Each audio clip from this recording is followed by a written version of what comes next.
jasno powiedzieć. Dzieci nie należą do rodziców, dzieci należą do rodziny, dzieci należą do community. No komunistka oczywista, prawda? Do community należą dzieci. I facet to przysłał i powiedział tak: obawiam się, że większość rodziców przyjmie to z radością i z ulgą, bo nie muszą podejmować decyzji. Tak jest. Jeżeli ja sam wybieram szkołę dla dziecka i potem żona mi syczy: jakbyś ty szkołę wybrał? Wszystkie sąsiadki mówią, to jest zła szkoła, a ty tam posłałeś. A tak jak państwo wybiera szkołę dla mojego dziecka, no to oboje siedzimy przy kolacji i psioczymy na tego złego ministra, prawda, że szkoła jest zła. Ale my jesteśmy bez winy.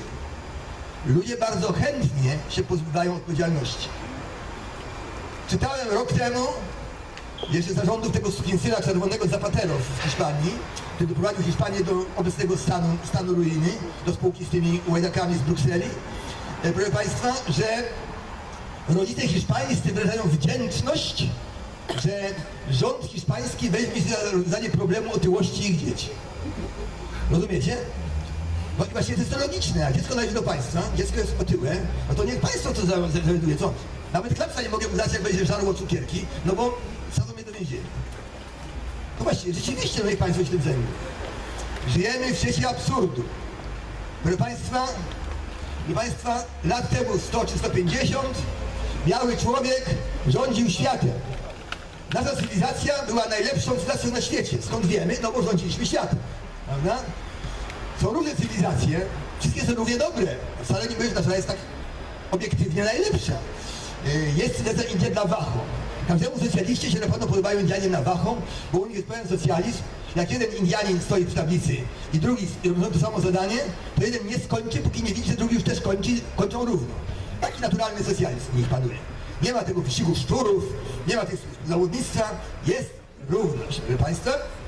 Tylko Indianie na Wacho żywią się pędrakami z ziemi, a my latamy na księżyc. Oczywiście jeden woli pędraki, drugi woli latanie na księżyc, jeden woli czekoladę, drugi jak nogi śmierdzą. Gusticus non est disputandum.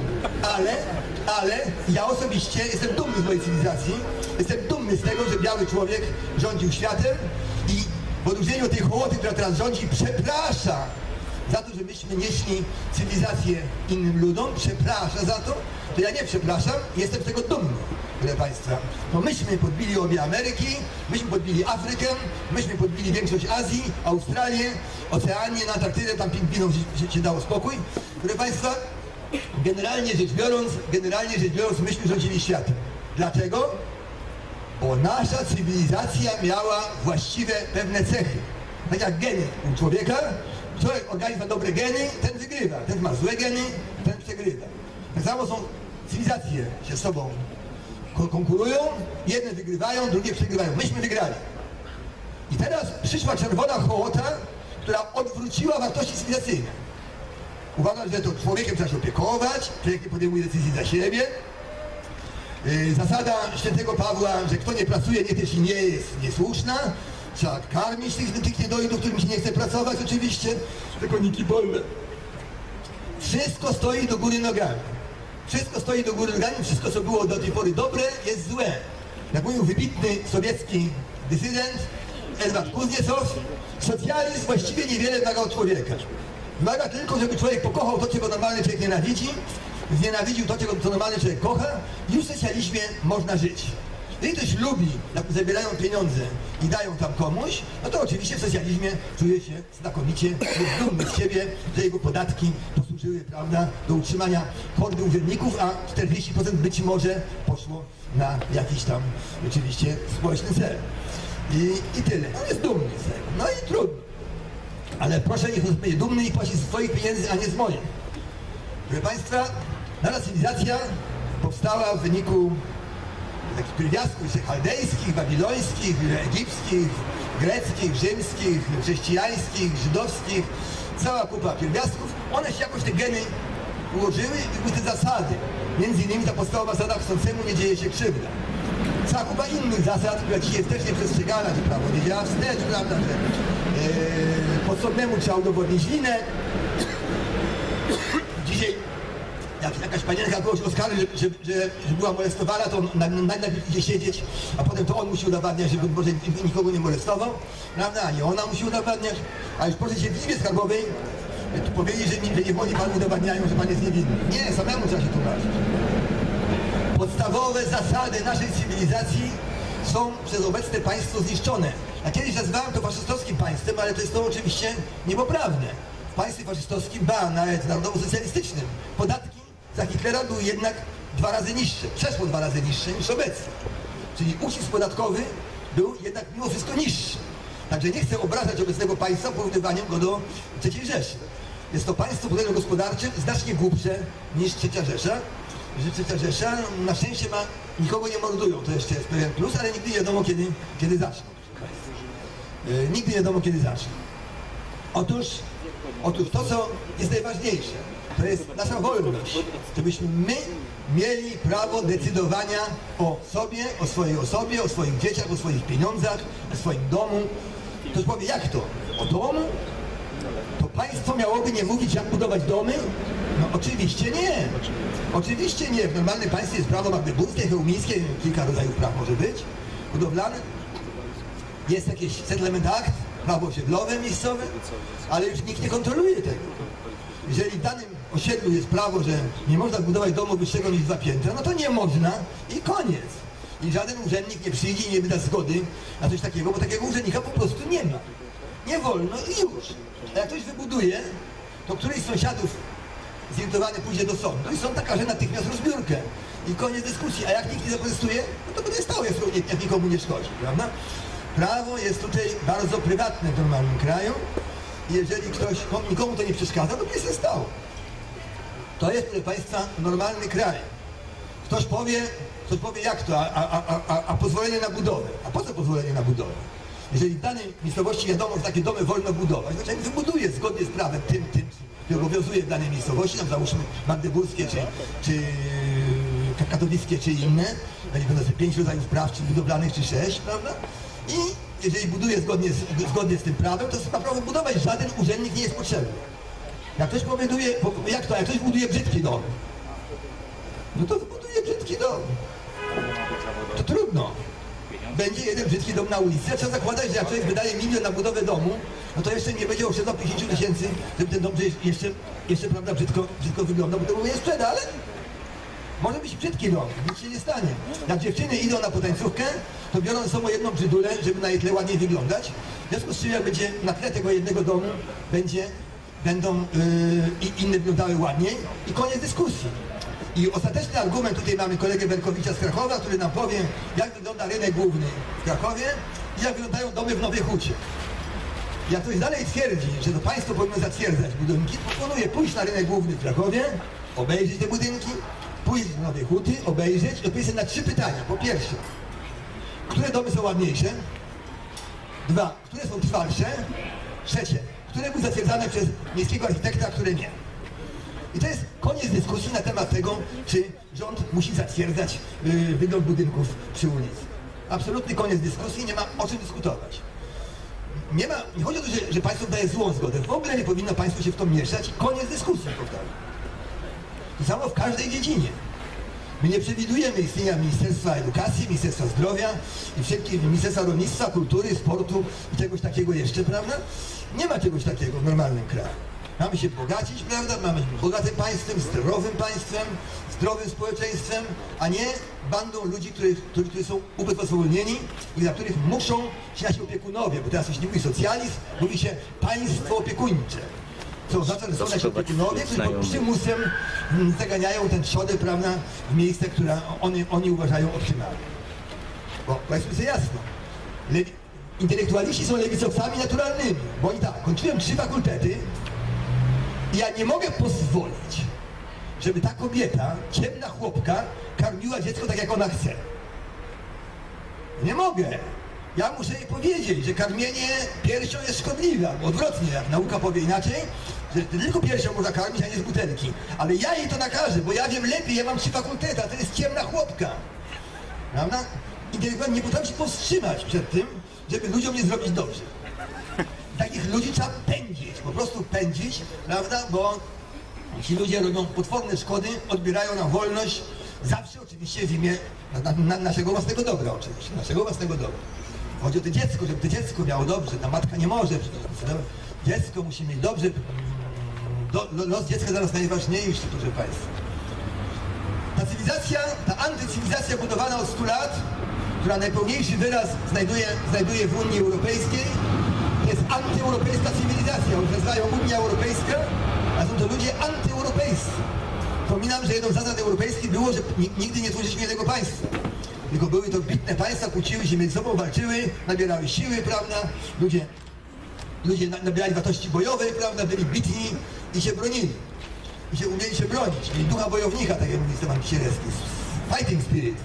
W tej chwili hoduje się ludzi, którzy są bezwolni. Hoduje się mimozy. Proszę Państwa, uczy się dzieci w przedszkolach, że chłopiec nie może być agresywny. To kto nas będzie bronił, jak przyjdą muzułmanie, jak chłopcy będą agresywni? Pytam się dziewczyn, kto nas będzie bronił, jak chłopcy będą agresywni? A więc musi być agresywny, prawda? Musi być agresywny. Agresja jest czymś korzystnym oczywiście. Oczywiście trzeba gryzać, ale musi być agresywny. Jak chłopak nie ma jaj, no to z niego nie ma żadnej pociechy. Jak można wmawiać w ludzi taką zupełnie antyeuropejską wartość? Ja to słyszałem nawet, słuchajcie, z ust tych księży wysokiego szczebla, że życie ludzkie jest najwyższą wartością. Słuchajcie, życie ludzkie najwyższą wartością?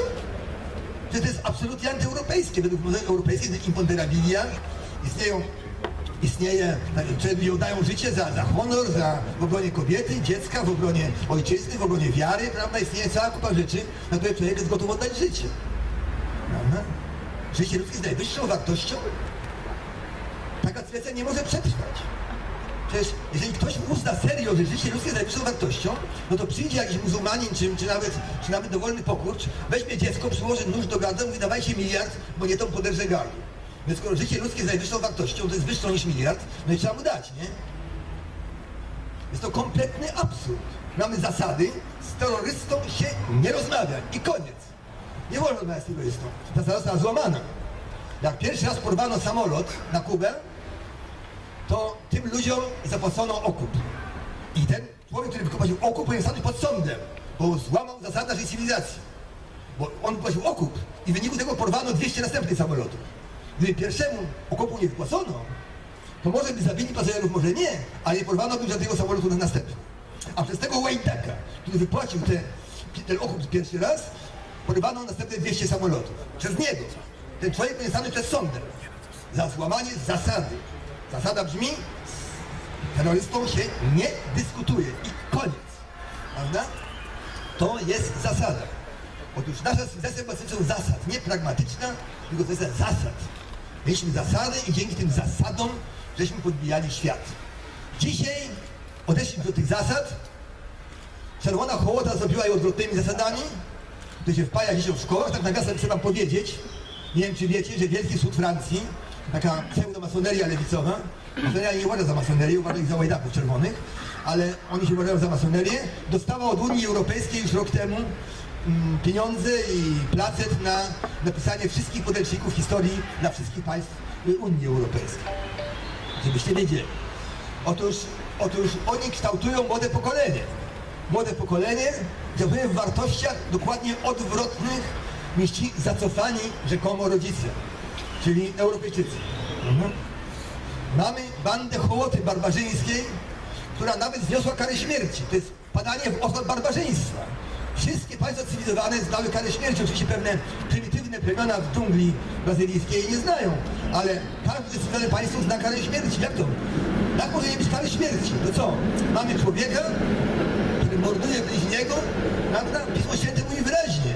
A gdyby ktoś bliźniego swego umyślnie zdradziwszy się podstępem zabił, podstępem to jest istotne, umyślnie jest istotne, i od ołtarza mego weźmiesz go i zabijesz. Jak to mam go nie zabić? Skażemy go na takie absolutne dożywocie? No dobrze, jak on zamorduje teraz współwięźnia albo strażnika, to co mu zrobimy? Drugie dożywocie mu damy? No co z nim zrobimy? To jest to stworzenie kasty ludzi bezkarnych. Tam czego już nic nie można zrobić. Są niedopuszczalne. Nasza cywilizacja nie dopuszcza stworzenia kasty ludzi, którym nic nie można zrobić. Dlatego brak kary śmierci jest całkowicie sprzeczny z cywilizacją europejską. Zresztą każdą cywilizacją. Tylko potem prymitywne plemiona z Amazonki nie znają kary śmierci. To jest całkowicie antyeuropejskie, proszę Państwa. I to jest na każdym kroku, na każdym kroku. Jaki jest efekt tego? Kiedyś myśmy kolonizowali cały świat, dzisiaj nas kolonizują. Przyjeżdżają jacyś muzułmanie i nas kolonizują, śmieją się z nas. Śmieją się z nas. Jak mają nas szanować? Kiedyś czego szanowano. Jak mają nas szanować? Pamiętacie 12 lat temu Srebrenicę? Nie pamiętacie tego, myśmy byli za młodzi. 12 lat temu 2 bataliony wojsk holenderskich w Zawieszek w Jugosławii pilnowało 8 000 bośniaków, na ogół muzułmanów. I przyszła garstka Serbów, wcale taka duża, a Holendrzy mieli najnowocześniejszą broń. I powiedziała, że jak nie wydacie nam tych bośniaków, to będziemy strzelać. No to ponieważ życie ludzkie jest najwyższą wartością, Holendrzy pochowali się po piwnicach i tamci wyrżnęli wszystkich bośniaków i zgwałcili wszystkie bośniaczki. 8 000 ludzi. Proszę Państwa, co się dzieje według zasad europejskich? Tych żołnierzy się kładzie na ziemi i co się temu się strzela w łeb. Takie są wartości europejskie. Za tchórzostwo na polu bitwy. Natomiast co się stało? 2 lata temu, już od kilku dni była królowa Belgii, królowa Belgów. 2 lata temu wręczyła im medale za bitwę, za spełnienie służby wojskowej w Bośni. To jak mają nas szanować? To jest pośmiewisko. Jak mają nas szanować, jak, proszę Państwa, Rada Hrabstwa, Rada Anglii, Edukacyjna Rada Anglii wydała 2 lata temu rozporządzenie, że nie wolno w szkołach kolportować pocztówek z Matką Boską i Jezuskiem przed Bożym Narodzeniem, bo to uraża uczucia muzułmanów. Na naszej własnej ziemi boimy się urazić uczucia muzułmanów, a uczucia Żydów to się nie bali urażać, ale Żydzi nie tupią nogami i nie zdają się powietrze, prawda? Więc się ich nie boją, a tych się boją. Jak mają nas szanować, jak my się boimy tych muzułmanów, którzy stanowią, ja wiem, może 10% ludności Anglii albo mniej, prawda? I się ich boimy i wstępujemy. Ale co jeszcze śmieszniejsze, wielki liman Anglii na drugi dzień wydał fatwę, że jest jakiś kompletny absurd, ponieważ zgodnie z Koranem Chrystus jest wielkim prorokiem Boga, a Matka Boska jako Matka Chrystusa jest czczona jako Miriam i nie bardzo rozumie, na czym miałby polegać, że to uraża ich uczucia. Czyli nie dość, że się rozumie jak tchórze, to jeszcze jak kompletne durnie. Jak mają nas szanować ci ludzie? Skoro się sami nie szanujemy. Powiedzmy to sobie jasno. Cała ta Europa, w tej chwili również Ameryka w połowie, jest zlewicowana do szpiku kości. Do szpiku kości. Jeżeli powiedzieć coś człowiekowi w Europie, że powinno być normalnie, to mówi jak to? Ja miałem na przykład taki wykład dla biznesmenów holenderskich. No i zapłacili za to 6 000 złotych, muszę powiedzieć, bardzo ładnie. Wygłosiłem ten wykład, oni wchodzili po wykładzie i mówili jak to? To państwo ma nam nie mówić, co mamy produkować? No skąd mamy wiedzieć, co produkować? A to państwo ma nie chronić robotników przed nami? Jak to robotnicy moglibyśmy zwolnić robotnika od tak? Ja mówię, no dokładnie tak samo jak robotnik może od tak się zwolnić od pana, nie? Z zachowaniem oczywiście okresu wypowiedzenia i tak dalej. My nie mogli tego pojąć. Jak to jest możliwe? To gdzie są ludzie? Powiedzmy jasno, socjaliści nie są ludźmi. Jak socjaliści mówią o tym, że według teorii ewolucji szukają brakującego ogniwa między człowiekiem a małpą, to takim brakującym ogniwem jest socjalista właśnie. To jest człowiek, który ma zewnętrzne cechy człowieka, ale cywilizacyjnie jest na poziomie Australopiteka albo jakiegoś takiego innego stworka. Niestety, proszę Państwa, cofamy się strasznie. Cofamy się fizycznie, jesteśmy coraz słabsi. Niestety państwowe doktriny nas ogłupia. To jest celowe, że ogłupiane. I teraz, proszę Państwa, dochodzimy do pewnej prawdy, którą chcę wam powiedzieć o tych ludziach, którzy rządzą w Unii Europejskiej. Nie tylko w Unii Europejskiej. Bo są plotki takie NWO, prawda, jakieś takie. Powiedzmy, jak wygląda prawda. Prawda o Unii jest taka. Na dole w tej Unii siedzi sobie kilkanaście tysięcy, kilkadziesiąt tysięcy różnych urzędników. Oni mają swoje odpowiedniki u nas. Oni są bardzo wysokopłatni. Oni są tak wysokopłatni, że gotowi są nawet mówić, że wierzą w globalne ocieplenie, które oczywiście nie wierzą, a może są tacy, którzy w to wierzą, idiotów jest pełno na świecie. prawda? Więc może i wierzą w to globalne ocieplenie, nie wiadomo. Ale